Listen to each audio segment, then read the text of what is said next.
তিনিদিনীয়াকৈ আচলতে আলি আই লৃগাঙৰ দিনটো ষ্টেট হলিডে হিচাপে ঘোষণা কৰিব লাগে বুলি মেমৰেণ্ডাম দিছে এইবাৰ কিন্তু তেওঁ এটা যুক্তি দিছে এই কথা পাতি লওঁ বাইদেউ এটা কথা পাতি ললে ভাল তেওঁ যে এইবাৰ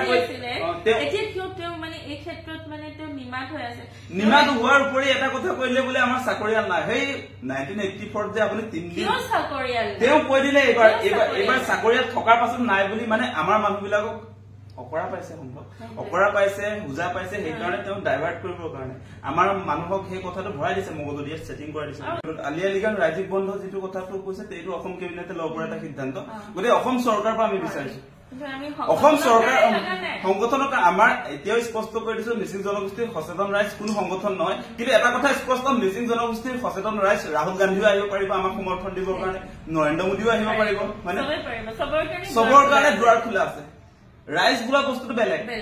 ৰাইজটো কেতিয়াও সংগঠন নহয় আৰু ৰাইজৰ উদ্ধত সংগঠন নহয় সেই কথাও মনত ৰাখিব লাগে ৰাইজ আমি উমৈহতীয়া এটা মঞ্চ সকলোৱে আহিব পাৰিব বুলি আমি এটা মঞ্চ তৈয়াৰ কৰিছো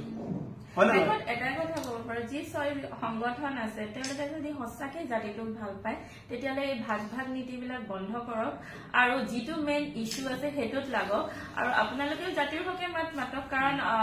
জাতিৰ হকে অকল